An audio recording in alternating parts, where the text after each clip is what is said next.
Excuse me, can you give me some information about purchasing a cellular phone? Of course, my pleasure. We carry all sorts of phones, from the most basic phones to very sophisticated web-enabled phones. I will do my best to help you find a phone that suits your needs. Thanks. I'm looking for 2 cellular phones, one for me and one for my son. I think I won't need anything too sophisticated, just your basic phone functions. But maybe my son will like something with more functions. Sure, well, let's take a look. So you have no preferences at all? What about the size or colour? How about the brand? Well, I don't really care what brand the cell phone is, but I guess I don't want anything that's too big or too small. I want a phone that can fit nicely in my hand and in my pocket. If it's too big, it might be too heavy, and if it's too small, I might lose it. Colour, I don't really care about either. Well, I don't want a pink phone. Ah, okay, so let's look for something suitable for a working person. How about this one? This one is the R55. It is black, not too big, not too small, all the usual functions. The best feature of the R55 is that it can be used worldwide, even in Europe or Asia. It looks good. How much does it cost? It is only $100. If you sign up for a calling plan, then we will give you a $50 discount on the phone. How old is this model, though? I don't want anything that's too old. This model was introduced into the market about 3 years ago, so it is a bit older, but be assured it will still work fine. Well, I think I still want something not as old. How about from last year? Any good phones from around that time? Yes, there are some. How about this one? It's the new model of the phone you just looked at, called the W55. Most of the features are the same. There are some new features on the W55 though. The battery will last up to 2 days longer, and the overall weight of the phone is lighter. How much is this one? This is selling for $150.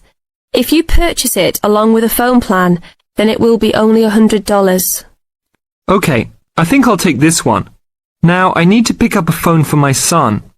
I think he'll want something more trendy, so how about a new model for him? Nothing too extravagant or expensive, though. This right here is the newest offering from the leading company in the cellular phone business. The phone is called the Rocket. It is well suited for teenage users. Among the teen-friendly features are 10 songs to choose from, a free messaging system that allows friends to send text to each other, and voice recognition dialing. The thing most younger users like about the Rocket is that it has a screen that changes colours. All this for only $100 with a purchase of a 1-year phone plan. Sounds like something my son will like. Can I sign us both up at once? Yes, of course. Both of you can share one plan. You will pay only $50 a month for both of you to share a plan. That's it? Only $50 a month? Yes, that's all. Now look at questions 7 to 10.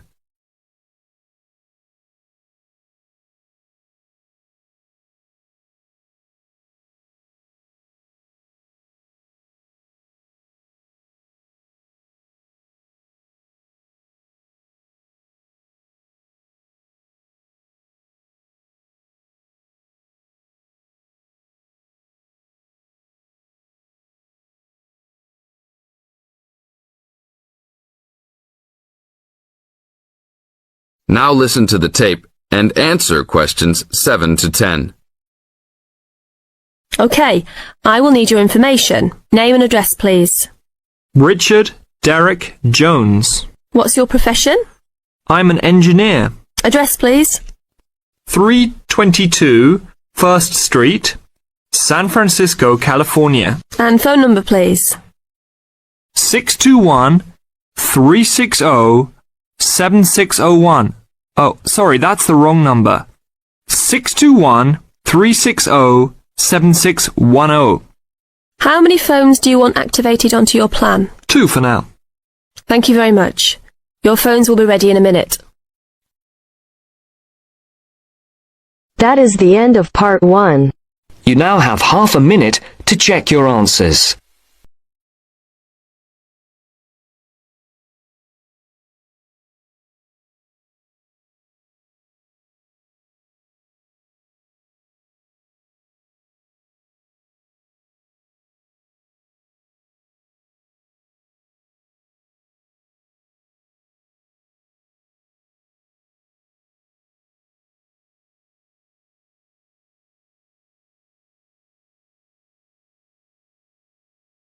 Now turns to part 2. Part 2. You will hear a presenter on a radio phone-in show. The presenter is talking to a woman who was bitten by a poisonous spider. First, you have some time to look at questions 11 to 15.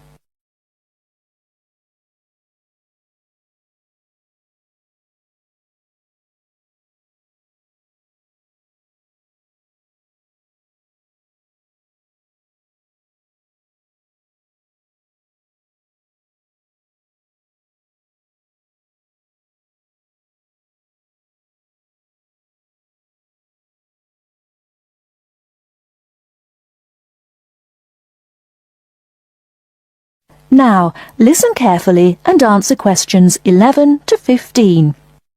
Today, we're continuing our Traveller's Tales. On the line we have Amanda Toddington, who had quite a nasty experience in Australia last year. Isn't that right, Amanda? Yes. My husband and I were on holiday, and we were staying at a friend's house on the coast near Brisbane. It was towards the end of the holiday, and I was about to go into the garden and enjoy my breakfast. I walked out into the kitchen, slid my left foot into my shoe, and felt a tiny sting. It was pretty painless, but I shook the shoe off my foot and saw this tiny spider running out as the shoe hit the wall. Anyway, not being an expert, I presumed the worst, that I'd been bitten by something that was going to kill me, and I completely lost control. I don't think I've ever screamed so much in all my life. We'd been told beforehand to always check our shoes before putting them on, as it's a common way to get bitten. So I suppose it was my own fault, really. So what was it that had bitten you? Tony, that's our Australian friend, he immediately asked me if I knew what had bitten me, and I pointed to the corner of the room where I'd last seen the spider. He picked up a jar and found the creature in the corner where the shoe had hit the floor. "It's a redback," he said, and he gently placed the jar over the spider. The funny thing was, we'd been talking about some of the creatures we needed to be careful of a few days previously, and as he said the name redback, the conversation came flooding back to me. In particular, the fact that the bite can be extremely painful. I've found out since that the redback is from the same family as the black widow spider, and it's the female that does the damage, which it turned out was what I'd been bitten by.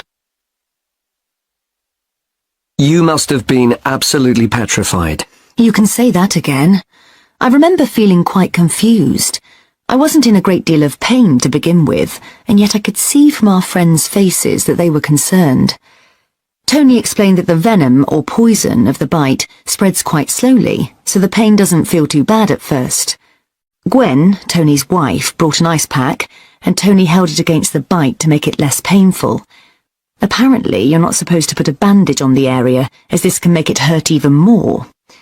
Tony tried to put my mind at rest by explaining that this was quite a common bite, that the hospital would have an antivenom, and that everything would be okay. But I was beginning to panic. We were flying back to the UK the next day, and I really didn't know what to do.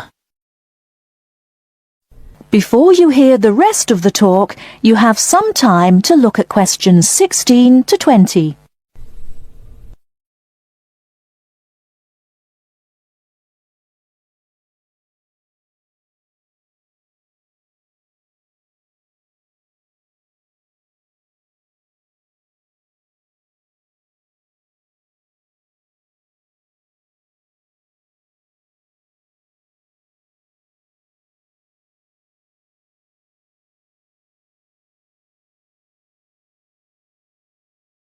Now listen and answer questions 16 to 20. So what did you do? Well, Tony phoned the doctor, who told him to check my symptoms for the next hour or two. As time went on, the pain became very intense, from my foot right up to my knee. My husband was on the internet and was reading out the possible symptoms. I wasn't feeling sick, and I hadn't yet developed a fever, but I had a terrible headache, and my foot was beginning to swell up. At this point, Tony decided to take me to the local hospital to be on the safe side. I really didn't want to go, as I had visions of being kept in for days and all our plans being spoilt. But Tony and my husband insisted. When we got to the hospital, I was relieved to see how casual everyone was when Tony explained I'd been bitten by a red-back spider. They told me to take a seat and got on with their work. And did you receive any treatment? By the time I got to see a doctor, the pain was very intense indeed, and I was getting quite upset. The doctor decided to give me a dose of an antivenom, which he assured me would eventually deal with the problem. Unfortunately, he also explained that it wouldn't have an immediate effect and the symptoms might last for several days. But the story has a happy ending. My husband managed to book us onto another plane 1 week later. And even better news was that the symptoms of the bite finally cleared up after about 24 hours. Within a couple of days, I was back to normal again. So thanks to the spider, we managed to extend our holiday by a week. That is the end of part 2. You now have half a minute to check your answers.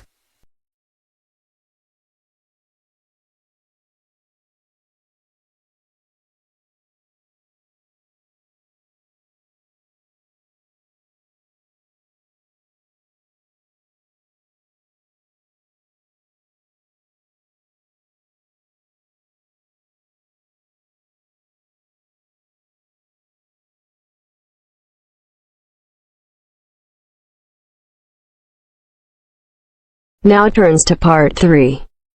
Part 3.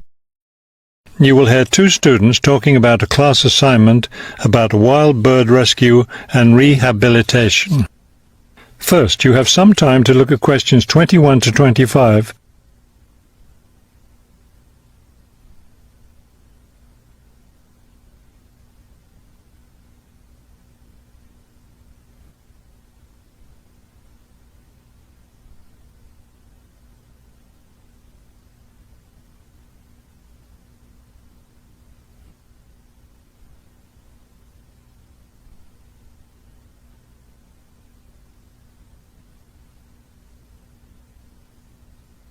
As you listen to the first part of the conversation, answer questions 21 to 25. Okay, let's go over the requirements and see what we have left to do. Let's see. We have to give the professor a written summary of the information we've gathered on a topic, wild bird rescue and rehabilitation. The other written thing we have to turn in is a case study of the rehabilitation of one bird. We have the information on that already. Right. All we have to do is write it up. What about charts and graphs? Do we need to include something like that? I don't think so. They aren't really relevant, but we do have to turn in a list of the resources we used. Naturally. What about videos? I heard some of the other students were doing that. Well, I guess that must be optional, because I don't see it on the requirements list. Okay, we should start planning our class presentation, since that counts for half the grade. We've looked at lots of sources of information, but I think our best source was the interviews we did with the wildlife rehabilitators. Agreed. That and the journal articles. I think we have enough information from those two sources for the presentation anyhow. The books we looked at weren't all that helpful. I wonder if we should try to bring in some live birds for the presentation. That would be too difficult, don't you think? But we have lots of photos of rehabilitated birds. We can show those. Before you hear the rest of the talk, you have some time to look at questions 26 to 30.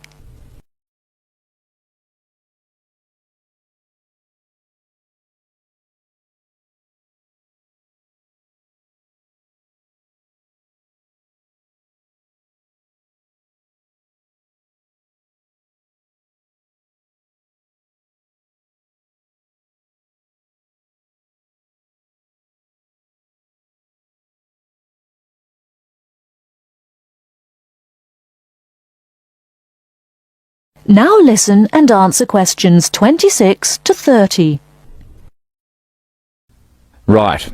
Okay, I think we should start by talking about how to rescue a bird. Probably first we should help people understand which birds need rescuing. Yeah, that's really important. Because a lot of times people see a baby bird that's all alone, or they find a bird sitting on the ground and they think it needs to be rescued. And usually, those are just baby birds learning to fly. so we should emphasize that people should only attempt to rescue a bird that's clearly injured. For certain kinds of birds, the rescuer needs to wear protective gloves because some of those birds have sharp claws and can tear your shirt, or worse, injure your face or some other part of your body. Yes, that's an important point. Okay, next, let's tell people to put the injured bird in a box with good air circulation. We should let them know that a cage isn't necessary, and a bag, especially a plastic one, could hurt the bird more. Another thing we need to say is that the best way to help the bird stay calm is not by petting it or talking to it, but by leaving it completely alone. Then people should take the bird to the bird rescue center as soon as possible. Right, and we should also point out that when they're driving the bird to the rescue center, it's better not to play music on the radio or talk loudly, because those things just stress the bird. Yes, it's better just to speak quietly while you have the bird in the car. Okay, we've got that part covered. Next we should talk about what happens at the rescue center.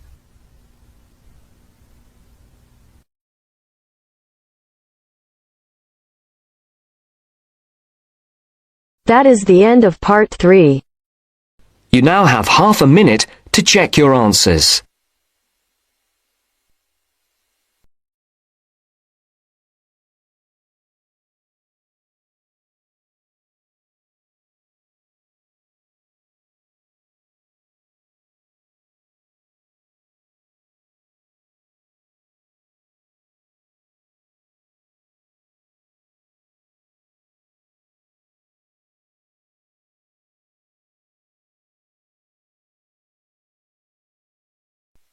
Section 4.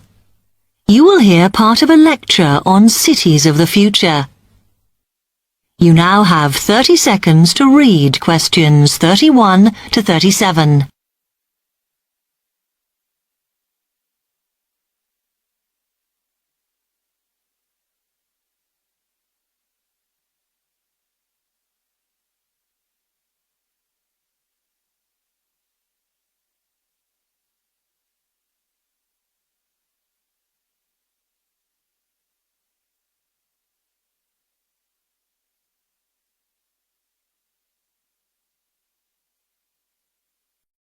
Listen carefully and answer questions 31 to 37. Okay, we've been looking at how societies will develop in the future and at the increase in the size of cities. So I want to talk to you today about the key considerations in these cities of the future. There are 3 key elements I want to look at, and these are the new features they will have, issues of size, and the main problems to be considered. First of all, individual transportation will be a big factor in these new megacities as public transport becomes unmanageable. There'll be a huge rise in the use of segways, which are personal transporters like motorized scooters. As a result, and partly also to reduce pollution, roads will be altered so that they are narrower and will take up less of a city's space than they do currently. Naturally, this is a major change to the infrastructure, and something that may hinder it is the huge amount of investment it will require. The next thing is, what is going to happen to the commercial areas? We do not want these to become even larger concrete jungles than they are at present, so we have to look at design. And current designs for city development include building gardens on the roofs of these buildings to make a more pleasant environment for workers. And you may think that these areas will expand to cope with increased commercial activity. In fact, the prediction is that they will cover 1/5 of the area that they do at present as we build upwards. The exception to this is shopping centres, which we predict will expand with more and more temperature-controlled malls. What may cause difficulties is that the superstores will be confined to the outer edges of the city, as they will be too big to fit into the new malls. Then, of course, there are the residential areas, and these will undergo their own changes. One particular development will be houses which are built from glass, as innovations in this material allow it to provide light without causing problems with temperature inside a building. The residential areas will not be allowed to expand without limit, as happens in some areas at present, and their size will be restricted to a population of 15,000. One issue, which has yet to be resolved, and I'm not sure it ever will be, is how we manage to house older residents. They will be increasing in numbers as time goes on. Finally, how will these cities live? We know we have limited energy sources, so what will we do? Well, something currently in development, which will be a feature, is that waste is going to become an energy source. For example, to provide gas in homes. Also, as new technology and systems are developed, we will find that energy plants will become smaller. Another energy source we could use, but one which raises issues of having enough space and too much noise, is wind farms. Because of the problems, I'm not convinced these will be the grand solution to our energy problems that we thought they were going to be. Now you have some time to look at questions 38 to 40.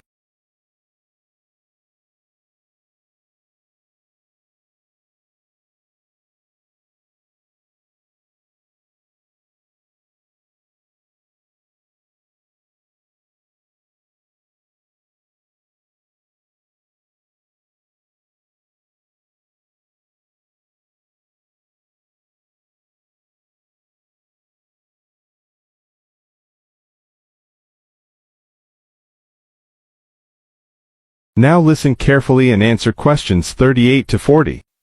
Now, moving on to looking at the social aspect of cities, we need to look at housing and how people will live. Cities currently have flats in the centre, populated by single people and wealthier residents, and families tend to move to the outskirts. In the future, the centre of cities will see a dramatic change. We will see many more examples of cooperative buildings. This is where people join together to form a company that owns the building they live in. And despite continuing shortages, there will also be a rise in the provision of retirement homes in city centres, so that the elderly can have easy access to hospitals and shops. Recently, we have seen a levelling off in the growth of private housing, and I think that will not change. But we are likely to see more social housing, as far fewer people will be able to afford to own their own homes. Okay, now, if anybody has any... That is the end of section 4. You now have half a minute to check your answers.